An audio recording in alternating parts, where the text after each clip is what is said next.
Muito bom dia, vamos começar essa semana lá em cima, porque hoje é segunda-feira e nós temos muito mais motivos para estarmos alegres do que para reclamar. Afinal, temos uma oportunidade de recomeçar, de iniciar essa semana fazendo certo, acertando na nossa área de atuação, e eu tô aqui para gerar esse ânimo em você, trazendo as melhores notícias do mundo jurídico de uma forma menos engessada, sem aquele juridiquês. E para quem ainda não me conhece, o meu nome é Caio e você já percebeu que eu tô animado para começar essa semana. E eu tô muito alegre porque eu gosto de novidade, eu sei que você também, nada melhor do que iniciar uma segunda-feira com coisas novas, né? Hoje o programa vem com um formato diferente. Em vez de 3 notícias, a gente traz 2, porque sexta passada o STJ deu um recado importante sobre como fazer citação em ação de família e teve também aquele desdobramento do caso Choquei, com decisão monocrática que vale a pena entender. E aí, em vez de espremer uma terceira notícia, a gente abre espaço para uma análise mais cheia da Vanessa Paiva e uma curiosidade jurídica reforçada. Tudo conectado, porque o tema do dia é direito de família. Então, pega o seu café aí, pode ser o coado, pode ser o expresso, pode ser o da cafeteira e pode ser aquele do copinho americano que você passou em alguma padaria correndo. O importante é você ficar ligado, porque vem novidade e nós vamos nos abastecer o nosso arsenal de informação jurídica da melhor forma possível. Vamos lá! Então, se você atua em família, divórcio internacional ou sucessões e em comarca onde ofício de justiça anda usando o WhatsApp para citar parte, presta atenção. Na sexta-feira, dia 24, a Corte Especial do STJ, que é o colegiado mais alto da casa, presidido pelo ministro Herman Benjamin, bateu o martelo numa questão que vinha gerando confusão nas comarcas. Dá para citar parte em ação de família por WhatsApp? A resposta, pessoal, foi não, e veio com peso, porque o caso era de homologação de sentença estrangeira de divórcio. Olha aí a complexidade. O recorrente argumentou o seguinte: o oficial de justiça tinha conversado com o ex-cônjuge por WhatsApp, por chamada de voz e por mensagem de texto. O ex-cônjuge sabia que a ação existia, sabia do que se tratava, ciência inequívoca. A defesa sustentou aquilo que o advogado costuma chamar de instrumentalidade das formas. Quer dizer, se o objetivo do ato foi atingido, a pessoa ficou sabendo. Não importa muito se a forma foi exatamente a prevista do Código.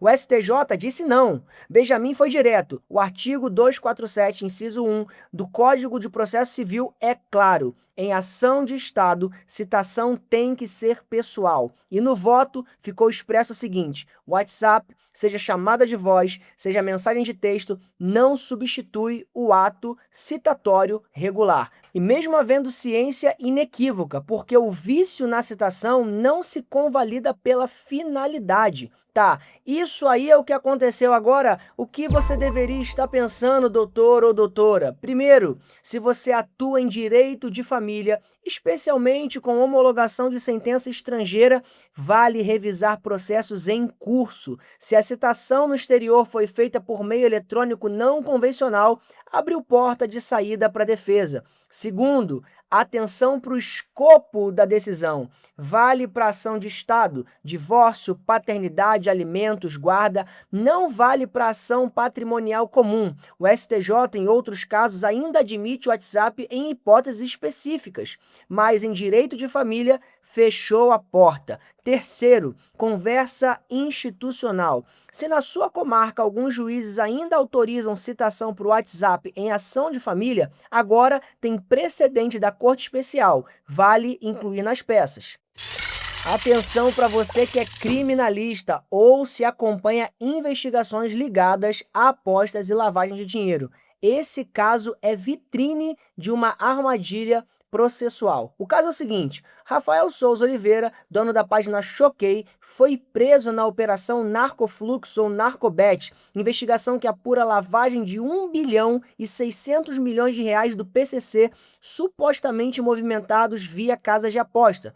Na quinta passada, dia 23, o ministro Messódia Azolay Neto, do STJ, concedeu um habeas corpus para soltar o Rafael, junto com os cantores MC Rian e Pose do Rodo. O motivo? O prazo da prisão temporária estava vencido. Vitória da defesa. Só que, horas depois, a Polícia Federal pediu a conversão da prisão temporária em prisão preventiva. A juíza da 5ª Vara Federal de Santos deferiu. Os 3 presos voltaram para a cadeia. Na sexta, 24, a defesa entrou com um novo habeas corpus pedindo a soltura, dessa vez baseado na nova prisão preventiva. E o ministro Azulay, que tinha concedido a primeira ordem, negou a segunda. Por quê? E o que isso nos ensina? O fundamento, pessoal, é processual. A primeira decisão do STJ tinha objeto específico, a prisão temporária.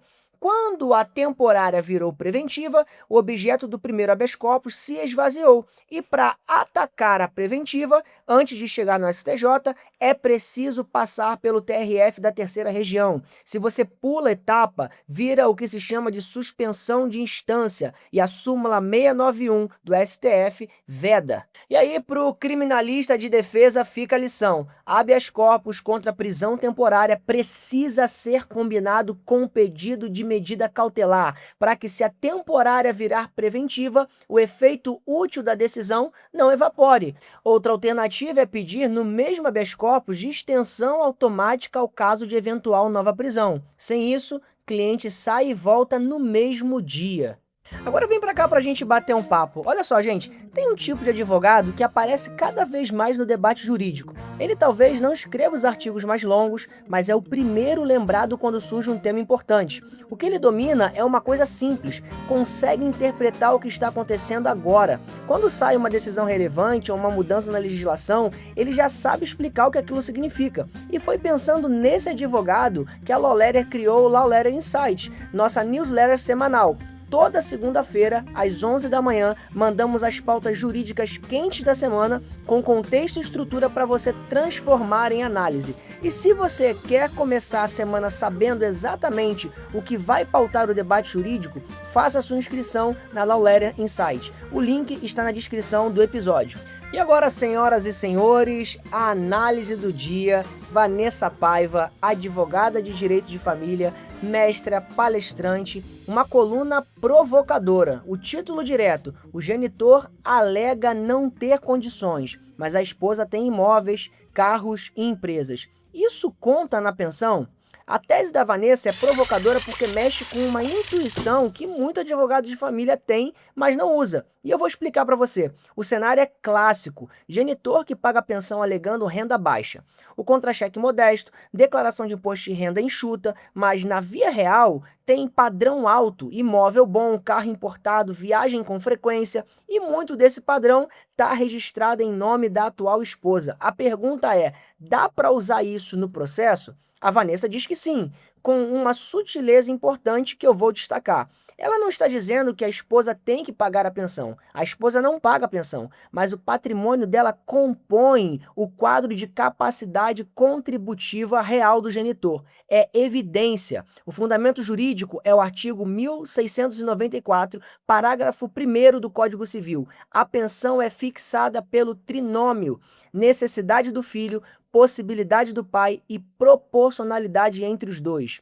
A jurisprudência consolidada do STJ admite que o juiz vá além do contra-cheque na hora de avaliar a possibilidade. Sinais exteriores de riqueza, padrão de vida, patrimônio em nome de pessoas vinculadas, tudo isso entra na conta, pessoal. E aqui vem a parte mais útil da coluna, o manual prático. A Vanessa lembra 3 tipos de prova documental que o advogado pode produzir sozinho, sem depender de quebra de sigilo, sem precisar pedir nada ao juiz. Primeira, a certidão de matrícula do imóvel. Pelo CPF do genitor e pelo CPF da esposa, qualquer pessoa pode pedir. É documento público, garantido pela Lei de Registros Públicos. Segunda, a pesquisa de veículo no Detran. Mesma lógica, CPF, consulta. Aparecem os carros do genitor e da esposa. Embarcação, aeronave, tudo isso você consegue levantar pelo CPF. Terceira, participação em empresa, Receita Federal e Junta Comercial.